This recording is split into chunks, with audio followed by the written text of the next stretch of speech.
adalah sosok pendakwah yang dikenal keras dan kontroversial. Namanya kerap muncul dalam berbagai kasus hukum, mulai dari penganiayaan, sweeping cafe, penyebaran berita bohong, hingga pelanggaran hukum lainnya. Dari penjara ke pengadilan, rekam jejaknya penuh dengan drama dan ketegangan yang selalu menjadi sorotan publik. Malam itu, udara di sekitar kawasan Sentul masih terasa hangat. Jalanan ramai oleh suara motor yang saling beradu gas dan deru musik dari beberapa kafe pinggiran jalan terdengar menghentak. Lampu-lampu neon berkelip menandakan malam itu masih panjang. Di balik hiruk-pikuk kota, sebuah pergerakan kecil mulai muncul dipimpin oleh sosok Habib Bahar bin Smith. Nama Bahar bin Smith sudah lama menjadi buah bibir. Posturnya tinggi, rambut gondrong pirang, dan suara lantang membuatnya selalu mudah dikenali. Bagi sebagian orang, ia dipandang sebagai pembela moral dan penegak amar ma'ruf nahi munkar.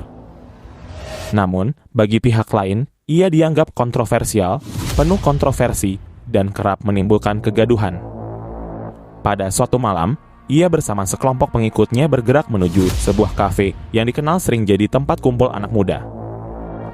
Menurut kabar yang beredar, kafe itu kerap menggelar pesta minuman keras, musik keras, bahkan diduga menjadi tempat peredaran narkoba.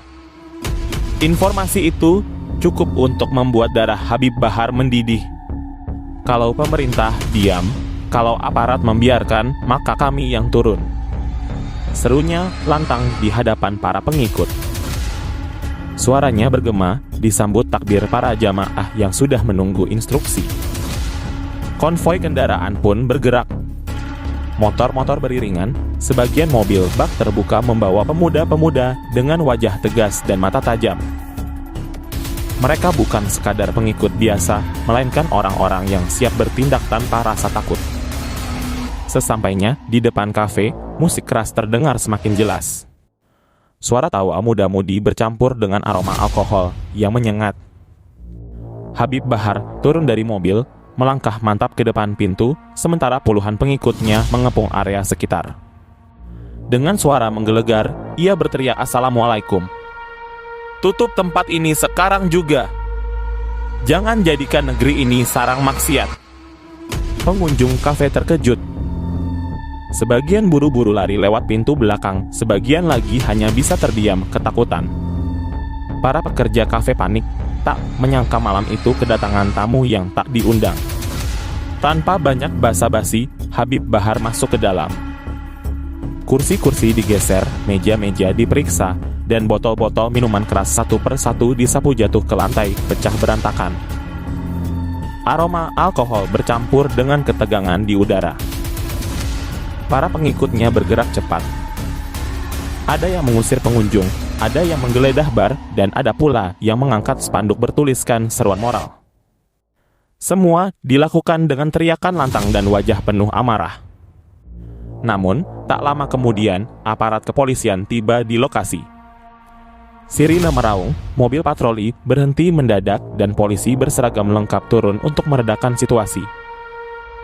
"Habib, tolong tenang. Serahkan semua pada kami. Jangan main hakim sendiri," ucap seorang perwira dengan nada hati-hati. Habib Bahar menoleh, menatap tajam sang polisi. Suaranya meledak. "Kalian di mana selama ini? Kenapa tempat maksiat dibiarkan beroperasi? Kalau kalian diam, maka kami yang akan bertindak." Suasana makin panas. Polisi berusaha menenangkan, tapi para pengikut Bahar tak ingin mundur. Mereka merasa perjuangan ini adalah bagian dari jihad moral. Ketegangan antara aparat dan massa semakin membara, nyaris meledak menjadi bentrokan. Setelah negosiasi panjang, akhirnya aparat berhasil meredam situasi. Bahar dan pengikutnya mundur, tapi dengan pesan keras, jika tempat itu beroperasi lagi, mereka akan kembali dengan jumlah lebih besar. Berita sweeping itu pun segera menyebar. Media lokal dan nasional menyorot aksi Habib Bahar, sebagian mengkritik tindakannya karena dianggap melanggar hukum, sebagian lagi mengangkatnya sebagai sosok yang berani melawan kemaksiatan. Malam itu menjadi salah satu potongan kisah panjang perjalanan kontroversial Habib Bahar bin Smith. Aksinya tak hanya meninggalkan pecahan botol dan kursi berserakan, tapi juga meninggalkan perdebatan besar di masyarakat antara penegakan hukum negara versus tindakan moral atas nama agama. Bagi pendukungnya, Habib Bahar adalah singanya Allah yang tak gentar menghadapi siapapun. Namun, bagi lawannya, ia adalah sumber kegaduhan yang bertindak tanpa aturan. Dan sejak malam sweeping itu, nama Habib Bahar semakin melekat di benak publik, sosok yang sulit dibungkam, lantang, keras, dan selalu menjadi pusat kontroversi di negeri ini. Pada akhir tahun 2018, publik dikejutkan oleh sebuah kasus yang menyeret nama seorang penceramah terkenal, Habib Bahar bin Smith. Kali ini, bukan karena ceramah kerasnya, melainkan karena dugaan penganiayaan terhadap dua remaja di bawah umur. Kasus ini bermula ketika dua pemuda belasan tahun, Cahya Abdul Jabar dan Muhammad Khairul Umam Al-Mudzaki, terlibat dalam sebuah peristiwa yang dianggap menyinggung nama besar Habib Bahar. Video mereka yang tersebar di media sosial menjadi perbincangan, dan hal itu akhirnya sampai ke telinga Habib Bahar. Merasa nama dan kehormatannya dilecehkan, Habib Bahar memerintahkan agar kedua remaja tersebut dibawa ke pondok pesantrennya di kawasan Tajur Halang, Bogor. Pada 1 Desember 2018, keduanya dijemput dan kemudian dibawa ke pondok pesantren Tajul Alawiyin. Di sana, suasana tegang terjadi. Kedua remaja itu diinterogasi di hadapan Habib Bahar. Namun, interogasi itu berujung pada tindakan kekerasan. Mereka diperlakukan kasar, dipukul, ditendang, dan dipermalukan di depan sejumlah santri. Rambut mereka bahkan digunduli. Kondisi kedua korban setelah itu memprihatinkan. Tubuh mereka penuh luka dan memar. Malam itu juga, mereka akhirnya dipulangkan ke rumah dalam keadaan mengenaskan. Pihak keluarga yang tidak terima segera melaporkan kejadian tersebut ke Polres Bogor pada 5 Desember 2018.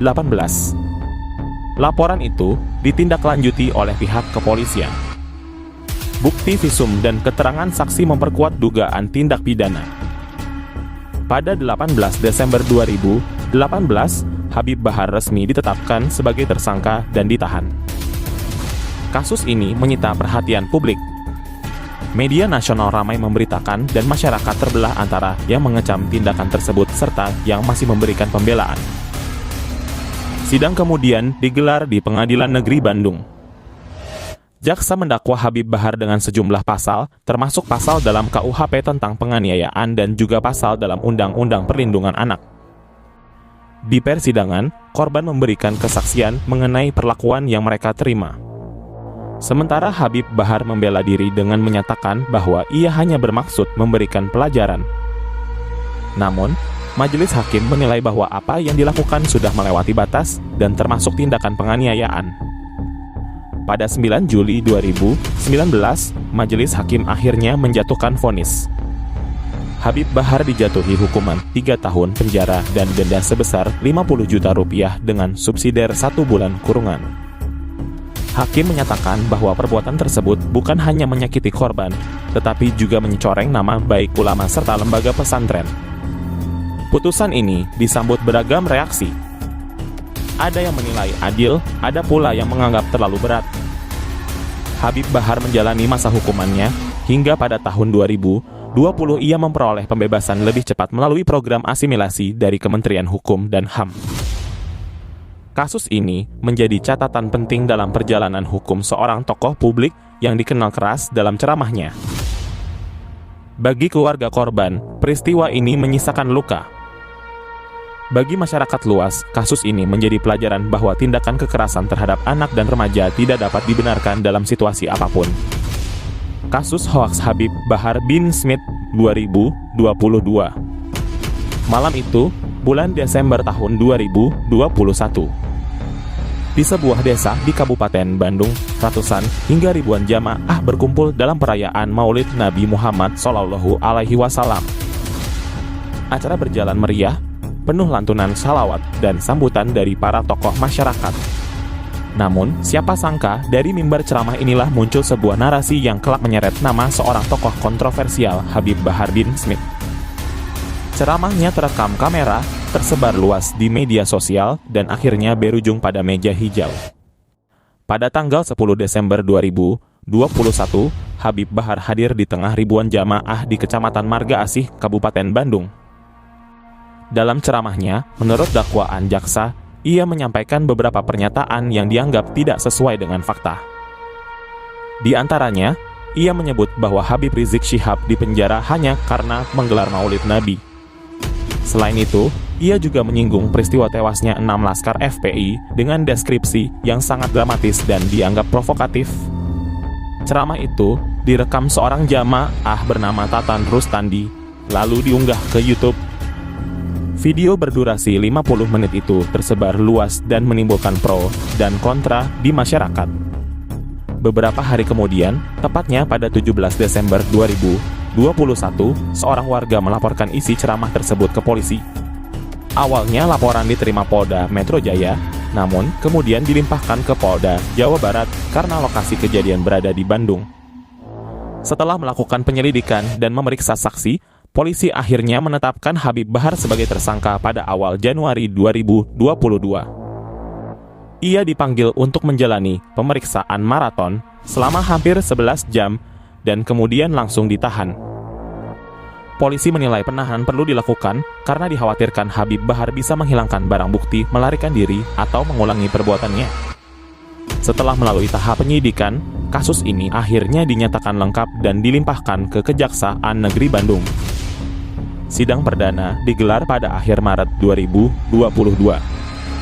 Dalam dakwaan, jaksa menyebut ceramah Habib Bahar mengandung berita bohong yang bisa menimbulkan keonaran. Ia dijerat pasal penyiaran berita bohong berdasarkan UU No. 1 Tahun 1946 serta pasal tentang ujaran kebencian dalam UU ITE. Jaksa juga menyinggung fatwa Majelis Ulama Indonesia tahun 2007 yang menegaskan bahwa menyebarkan hoaks dan ujaran kebencian adalah perbuatan haram. Menurut jaksa, ceramah Bahar bertentangan dengan fatwa tersebut. Dalam sidang, Habib Bahar membantah telah menyebarkan berita bohong. Ia menyatakan bahwa apa yang disampaikannya dalam ceramah hanyalah mengutip dari sumber bacaan, termasuk sebuah buku yang ia sebutkan berjudul TP31. Ia juga menekankan bahwa dirinya tidak berniat memprovokasi masyarakat, melainkan hanya menyampaikan sudut pandangnya dalam ceramah. Jaksa penuntut umum menuntut hukuman berat bagi Bahar, yakni 5 tahun penjara. Tuntutan ini memicu perhatian publik. Banyak simpatisan yang merasa tuntutan terlalu tinggi, sementara sebagian lain menilai proses hukum harus berjalan tegas. Sidang berjalan dengan pengawalan ketat. Simpatisan Bahar sering hadir di luar pengadilan, sehingga suasana persidangan kerap diwarnai ketegangan. Puncaknya terjadi pada 16 Agustus 2022.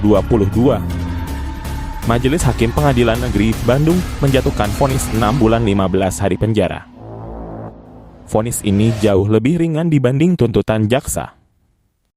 Hakim menilai memang ada kabar tidak lengkap yang disiarkan Bahar dan hal itu dapat menimbulkan keonaran. Namun hakim juga mempertimbangkan faktor-faktor yang meringankan seperti sikap sopan Bahar di persidangan dan tanggung jawabnya terhadap keluarga. Meski demikian, riwayat kasus-kasus sebelumnya menjadi catatan memberatkan. Dengan putusan tersebut, kasus penyebaran hoaks oleh Habib Bahar bin Smith secara resmi ditutup di pengadilan. Dari kasus ini, kita bisa belajar bahwa setiap ucapan publik, apalagi yang disampaikan di hadapan massa dan disebarkan melalui media sosial, memiliki konsekuensi hukum yang nyata. Bukan hanya sekadar kebebasan berpendapat, tetapi juga tanggung jawab menjaga kebenaran informasi dan ketertiban masyarakat. Hoaks bisa berakibat serius, menimbulkan perpecahan, bahkan membawa seseorang ke balik jeruji besi.